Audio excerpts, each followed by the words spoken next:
Tomorrow on the channel, I have a video dropping of me doing 5 sparring rounds with a 6'6", 1FC heavyweight fighter. But today, we're gonna look at one moment I had against him where I utilized a kick technique, which allowed me to push this guy, this big giant man, backwards, somebody who weighs over 80 pounds more than me.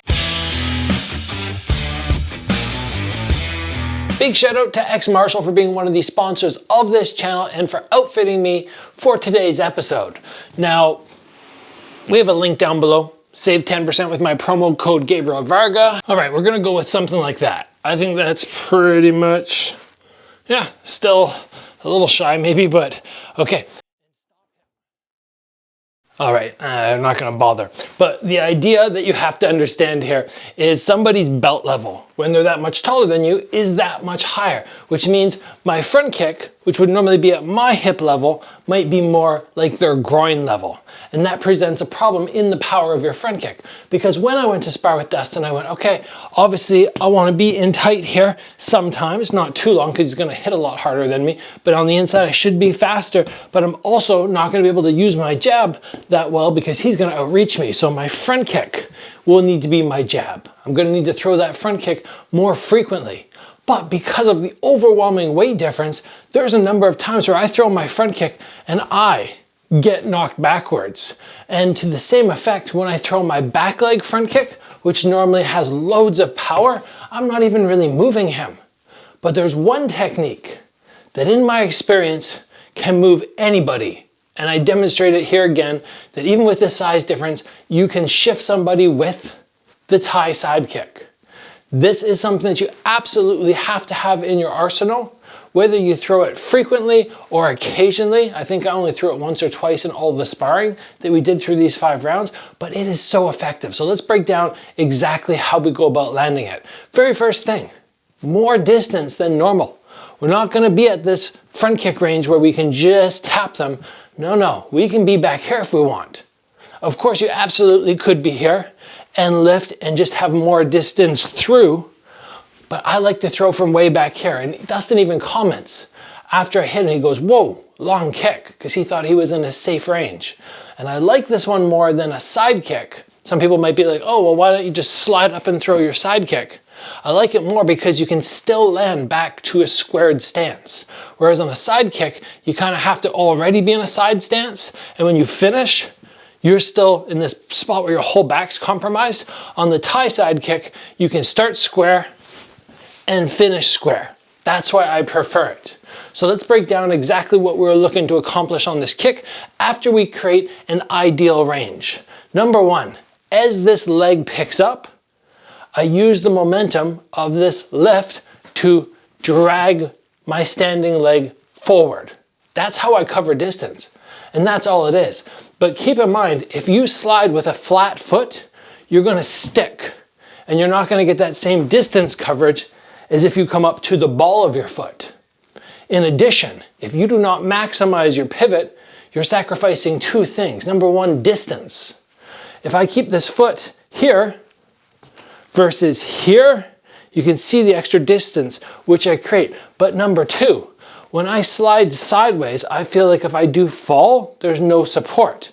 Whereas if I slide sideways, or if I slide and pivot my foot, if I have to come down on my heel, I'm that much more supported. So I feel like a complete pivot where your toes are pointing the opposite direction from the direction you are sliding is absolutely essential for this kick. Now, very much like a front kick, this starts the exact same way.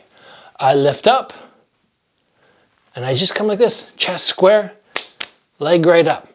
Obviously I am sliding as well if I choose to, but I'm lifting like this.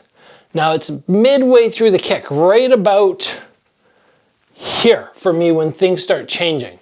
I'm not gonna keep my chest square and extend out. I'm going to go square and then I'm gonna start twisting right about here.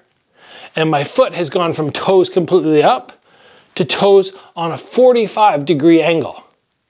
On the front kick, I have my heel pulled back, my toes extended, or the ball of my foot extended with the toes pulled back. Same thing here. Don't think, oh, it's a side kick, so I'm gonna strike with my heel, because from there I lose out on the distance. Look at that, big push. Versus here where I'm going, okay, I can just touch it. So we bring the kick up, we start the extension, partway through we really maximize the pivot, we turn over, and we extend very far. Now many kicks we're taught to rechamber. But on this one, I go, you don't need to rechamber. Because when you hit this person, they're gonna get knocked back so far that you can just swing your leg right back to the floor. So where a front kick from the side looks like this, a Thai side kick looks like this. And the leg almost stays straight the whole time once it's reached that extension. Straight, straight, straight, straight, straight. Whereas a front kick is bent, straight, bent. Bent, straight, straight, straight, right back to a proper stance. That's an imperative. Because if you go like this and you stretch out, you're gonna be in a terrible place. So I start from this nice long distance away. I would suggest when you're learning this, put yourself just outside of front kick range and just practice maximizing your pivot. Just like so.